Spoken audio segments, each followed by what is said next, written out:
ભારતીય મજદૂર સંઘ દ્વારા આંગણવાડી સહિતના શ્રમિકોના વેતન વધારો તેમજ પેન્શનમાં વધારો કરવાની માંગ અર્થે કલેક્ટર કચેરી ખાતે આવેદનપત્ર પાઠવાયું।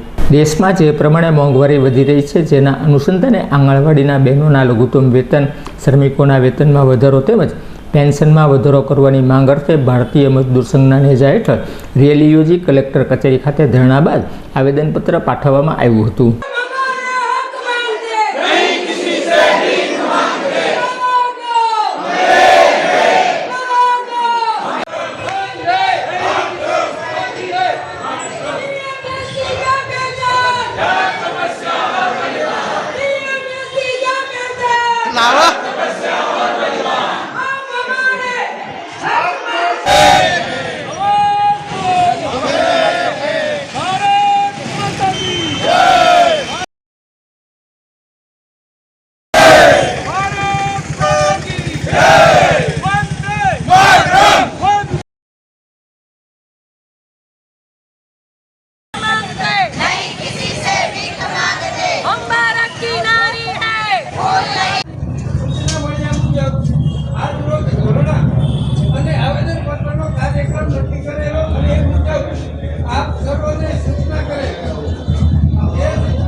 મારા પ્રશ્નોની લાગણી અને માગણી છે આપના મારફત ચલાવવું।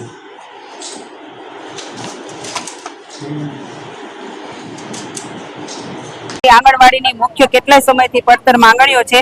ખાસ કરી આંગણવાડી બહેનોને લઘુત્તમ વેતન આપવામાં આવે, આંગણવાડી બહેનોને દર વર્ષે 10% જેટલો પગાર વધારો કરવામાં આવે, સિનિયોરિટી મુજબ આંગણવાડી બહેનોને પ્રમોશન આપવું તેમજ વર્કર અને હેલ્પરને ખાલી જગ્યા સત્વરે ભરવી, આંગણવાડીની કામગીરી સિવાય અન્ય કામગીરી બહેનો પાસેથી ના લેવી, કેન્દ્ર સરકારની ગાઈડલાઈન મુજબ નિવૃત્તિની ઉંમર 58 જગ્યાએ 65 વર્ષ કરવી અને તે રીતે ઘણા બધા પ્રશ્નો મારા પડતર છે અને તે બાબતે અમે આજે આવેદનપત્ર આપવા માટે આવ્યા છે। મુખ્યત્વે માંગોની અંદર સ્કીમ વર્કરમાં કામ કરતા, આશા, આંગણવાડી, મિડ ડે મીલ, બાંધકામમાં કામ કરતા શ્રમિકોના માનધન વધારાની બાબતો હોય, એમની સામાજિક સુરક્ષાની વાતો હોય, સાથે સાથે 8મા પગાર પંચની અમલવારીની બાબત હોય, EPS 95ના જે શ્રમિકો છે એમનું પેન્શન મિનિમમ 7,500 કરવું, ESI ની જે લિમિટ છે એમાં વધારો કરવો, મિનિમમ વેજીસ અત્યારે આજે 18,000 મળે છે એની જગ્યાએ 30,000 રૂપિયા કરવું। કારણ કે જે પ્રમાણે મોંઘવારી વધી રહી છે તે પ્રમાણે આવા મિનિમમ વેજીસની અંદર કોઈનું ઘર ચાલે એવું નથી અને ભારતીય મજદૂર સંઘનું સ્પષ્ટ માનવું છે કે આ દેશના આર્થિક વિકાસની અંદર શ્રમિકોનું મહત્વપૂર્ણ યોગદાન છે।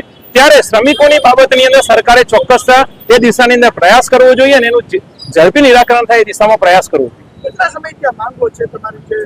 આ માંગો જોવા જઈએ તો છેલ્લા 2 થી 3 વર્ષથી સતત માંગણી કરી રહ્યા છીએ। ઘણા બધા વિષયો એવા છે કે જે નીતિ વિષયક હોઈ શકે, પણ નીતિ વિષયક બાબતે પણ સરકારે ચોક્કસ એ દિશામાં પોઝિટિવ વલણ દાખવવું જોઈએ અને આગામી સમયની અંદર પણ એવો નિર્ણય કરવો જોઈએ। આગામી સમયમાં તમારો શું પ્રોગ્રામ રહેશે? કેમ કે ઘણા જગ્યાએ રેલીઓ પણ તેમ છતાં તમારો કોઈ પણ હજી સુધી આજના સમગ્ર ભારત વર્ષની અંદર થનાર કાર્યક્રમ બાદ પણ કેન્દ્ર સરકાર અને રાજ્ય સરકાર ભારતીય મજદૂર સંઘ સાથે વાટાઘાટો નથી કરતી અથવા તો શ્રમિકોના પ્રશ્ને કોઈ પણ નિર્ણય નથી કરતી, તો આગામી સમયની અંદર કેન્દ્રીય ભારતીય મજદૂર સંઘ દ્વારા જે કંઈ પણ નિર્દેશ કરવામાં આવશે એ પ્રમાણેની આગામી અમારી રણનીતિ અને યોજના રહેશે।